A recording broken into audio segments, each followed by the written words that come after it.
Hello guys, আজকে আমি আপনাদের সাথে শেয়ার করব তেজপাতার পিঠার রেসিপি। তো আমরা প্রথমে দিয়ে দিলাম 2টা ডিম। তো ডিমগুলোকে ভেঙে নিচ্ছি, তারপর এটা ভালোভাবে লাড়িয়ে নিচ্ছি, ব্লেন্ড করে নিচ্ছি অনেকক্ষণ।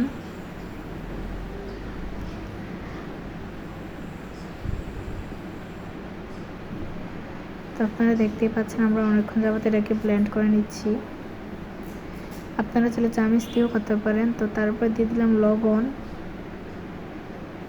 1 চিমটি লবণ, তারপর বেকিং পাউডার,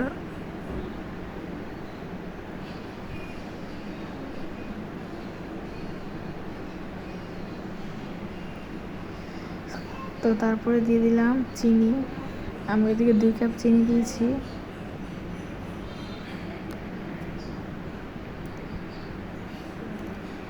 দিয়ে দিলাম ময়দা,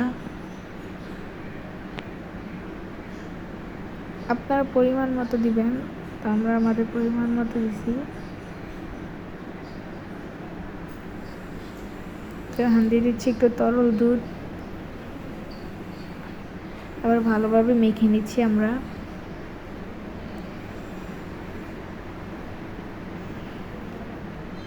তো কাইটাকে একদম নরম করে নিতে হবে, অনেকক্ষণ মেখে তারপরে কাইটাকে নরম করে নিতে হবে।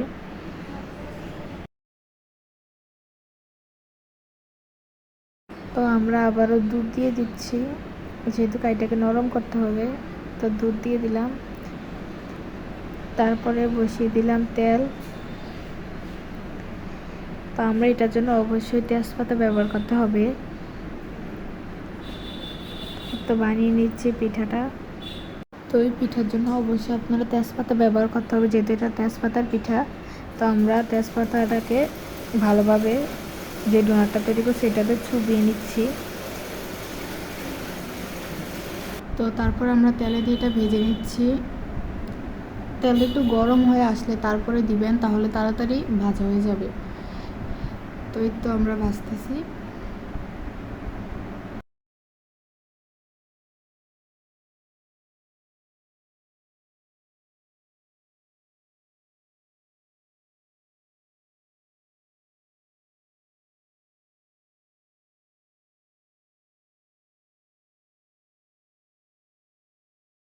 এই তো ওই পাশটা দিয়ে দিলাম এখন। তো এখন তুলে ফেলছি,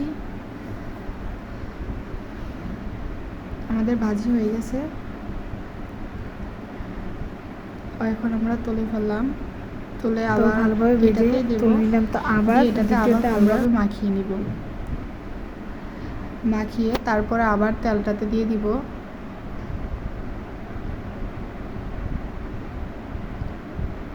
আমরা এরকম করে 2 থেকে 3 বার দিছি। তো আমরা এটাকে 2 থেকে 3 বার, এর বেশিও আপনারা দিতে পারেন। এই ডোনাটটা দিয়ে তারপর আবার ভালোভাবে মাখিয়ে আবার দিয়ে দিলাম। তো আপনারা দেখতেই পাচ্ছেন ভাজা হয়ে গেছে। অবশ্যই আপনারা এটা ট্রাই করবেন, এটা যেহেতু অনেক নতুন একটা রেসিপি, আপনারা ট্রাই করে দেখতে পারেন বাসায় এবং আমাদেরকে অবশ্যই জানাবেন যে কেমন হয়েছে। তো আমরা আবার দিয়ে দিলাম।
তো আপনারা দেখতে পাচ্ছেন অনেকবার দেওয়ার পরে পিঠাটা অনেক বড় হয়ে গেছে, বড় এবং মোটা হয়ে গেছে।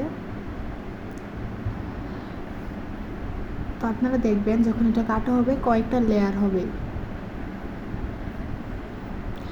তো যারা যারা আপনারা আমাদের চ্যানেলটাকে লাইক কমেন্ট এবং সাবস্ক্রাইব করেন না, তারা অবশ্যই আমাদের পেজটাকে লাইক কমেন্ট এবং সাবস্ক্রাইব করে আমাদের পাশে থাকেন। তো আল্লাহ হাফেজ। এই পর্যন্ত ছিল আমাদের